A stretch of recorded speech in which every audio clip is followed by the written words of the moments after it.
ចូលមើលមេធំសម្លឹងមើលទៅសមុទ្រជីវិតកុំខ្វល់រឿងអាឌិតដែលធ្វើឲ្យចិត្តអូនបងសៅមកវាសនាមិនមែនជាកុកដែលខំទុកយើងឲ្យជាប់ចំណងតែវាជាបទពិសោធន៍បង្រៀនឲ្យយើងចេះចងកម្លាំងស្រែកវែងកុំយំអីជីវិតនៅមានពន្លឺចែងចាំYo stop ball និយាយជីវិតវាមិនមែនជាល្បែងតែឯងត្រូវតែចេះលេងវាឲ្យឈ្នះទោះបីជាមេឃមានផ្គររន្ទះបាញ់មកទាំងកណ្ដាលច្បាស់កុំតូចចិត្តនឹងវាសនាដែលឲ្យយើងមកមានចំណុចខ្វះព្រោះត្បូងពេជ្រដែលល្អគឺកើតចេញពីការដុសខាត់ឲ្យស្រឡះកុំដេកចាំព្រំលិខិតកុំងប់ងល់នឹងព្រំលិខិតត្រូវជឿជាក់លើខ្លួនឯងប្រើសមត្ថភាពមកតស៊ូពិតវាសនានៅលើបាតដៃយើងជាអ្នកច្នៃវាឲ្យល្អពិតដើរទៅមុខដោយមោទនភាពមិនឲ្យឧបសគ្គមកចិត្ត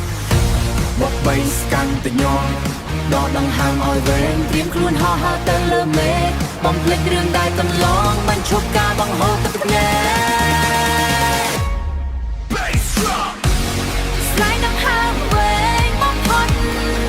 កុំតូចចិត្តនឹងវាសនាព្រោះវាសនាមិនមែនជាម្ចាស់ជីវិតរបស់យើងទេ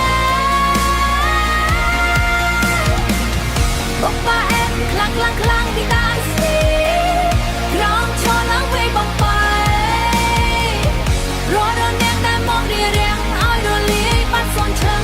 ជីវិតជារបស់យើងជាអ្នកកំណត់ពីជួនចាលើក្រដាស់សរសេរដាស់ទឿនចិត្តមនុស្សលោកទោះបីជាមានទុកសោកក៏កុំមិនដោយឲ្យចិត្តជ្រួលចរលោ